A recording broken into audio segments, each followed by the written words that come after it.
అందరికీ నమస్కారం. 'అల్లు అర్జున్‌కి విషాదం. మళ్ళీ 18 మందికి ప్రమాదం.' ఈ విషయాలను తెలుసుకుంది వీడియో మీరు కంప్లీట్‌గా చూడండి. అప్పుడే మీకు కంప్లీట్ ఇన్ఫర్మేషన్ ఏంటో అర్థమవుతుంది. అదే విధంగా చాలామంది వీడియో చూస్తున్నారు గానీ సబ్స్క్రైబ్ చేసుకోవడం మాత్రం మర్చిపోతున్నారు. దయచేసి సబ్స్క్రైబ్ చేసుకోండి. సబ్స్క్రైబ్ చేసుకోవడం వల్ల నేను చేసే ప్రతి ఒక్క అప్డేట్ మీరు ముందుగానే పొందగలుగుతారు. అదే విధంగా చాలామంది లైక్ చేయడం మర్చిపోతున్నారు. దయచేసి లైక్ చేయండి. లైక్ చేయడం వల్ల ఈ ఇన్ఫర్మేషన్ వల్ల చాలా మందికి రీచ్ అవుతాం. ఇంక లేట్ చేయకుండా వీడియోలోకెళ్ళిపోదాం. ఫ్రెండ్స్, ఇప్పటివరకు 10 మంది అరెస్ట్ అవ్వగా తాజాగా ఆంటోనీ అనే బౌన్సర్‌ను అరెస్ట్ చేసినట్లు వచ్చిన వార్తలను పోలీసులు ఖండించారు. నిందితుల్లో అసలు ఆ పేరుతో ఎవరూ లేరని పేర్కొంటూ ఇన్స్‌పెక్టర్ రాజు నాయక్ ఆ చిట్టాను విడుదల చేశారు. ఇదివరకు ఈ కేసులో అల్లు అర్జున్ సహా 16 మంది నిందితులు ఉండగా, తాజాగా ఏ17గా అర్జున్ అంగరక్షకుడు ఫర్వాజ్, ఏ18గా మైత్రి మూవీస్ నిర్మాతలకు చేర్చినట్లు తెలుస్తోంది. అయితే అల్లు అర్జున్ ఇప్పటికే అరెస్ట్ అవ్వగా హైకోర్టు మధ్యంతర బెయిల్ ఇచ్చింది.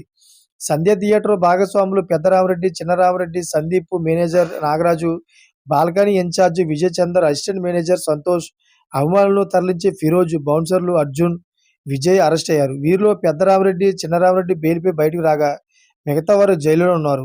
కొందరు బౌన్సర్లతో పాటు అభిమానులను తరలించే వ్యక్తులు సహా మరో 6గురు పరారీలో ఉన్నారు. వారిని గాలించేందుకు పోలీసు ఉన్నతాధికారులు ప్రత్యేక బృందాలను ఏర్పాటు చేశారు. కాగా అల్లు అర్జున్‌కు చిక్కడపల్లి పోలీసులు మంగళవారం 3:30 గంటల పాటు విచారించారు. ఆ సమయంలో అర్జున్ లాయర్ అశోక్ రెడ్డి ఉన్నారు. అర్జున్ వాంగ్మూలాన్ని వీడియో రికార్డింగ్ చేసినట్లు పోలీసులు తెలిపారు.